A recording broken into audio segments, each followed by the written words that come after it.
whatever you do, don't go in there.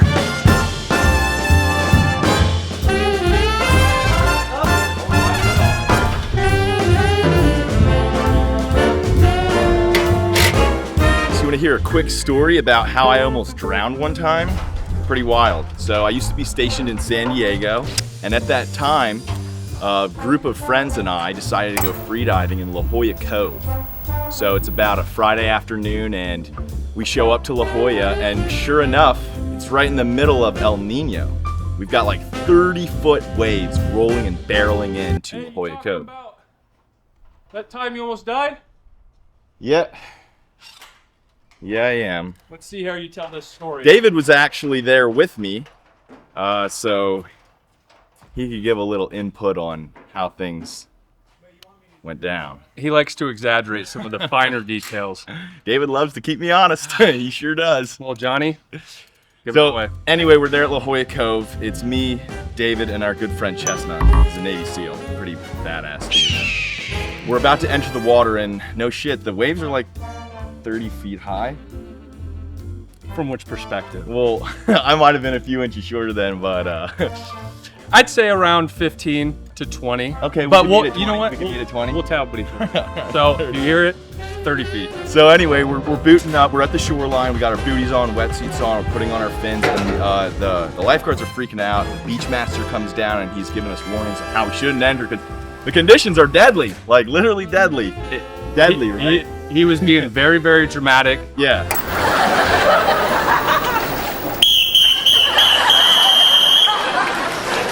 No roughhousing in the spa. Settle down, please.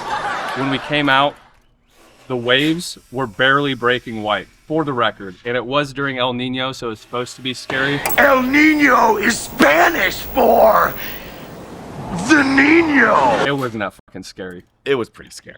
Okay. Anyhow, Beachmaster puts out his final warning to us, and we're like, screw it. We're gonna go for it anyway. He's telling us, don't get in the water. We've been there a few times before. We're just gonna swim out like 300 yards and do a little freediving.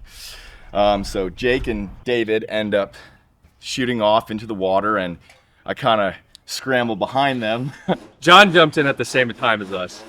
And we headed towards the deep blue. Yes.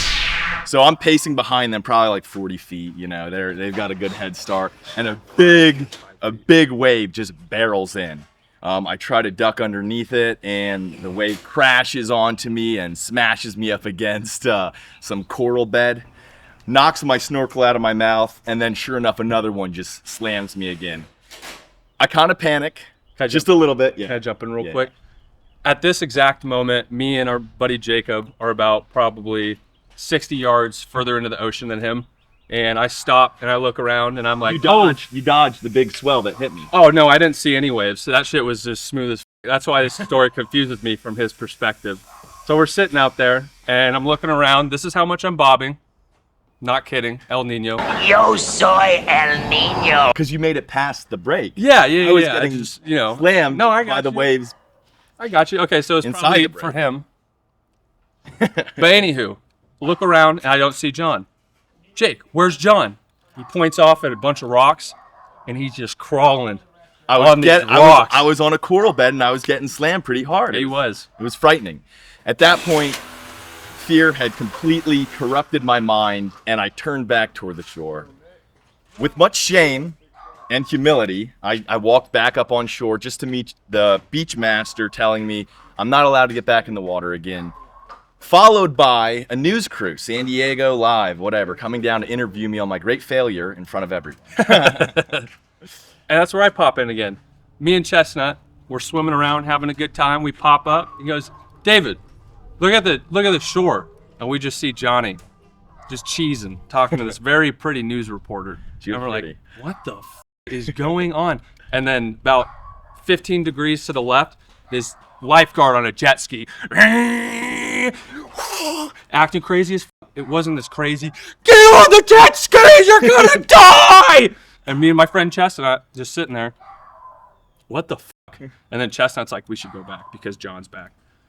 I tried to fight it. I wanted to stay out in the water, but he was right. We needed to go join our friends. So I jumped on the back of a jet ski like a bitch.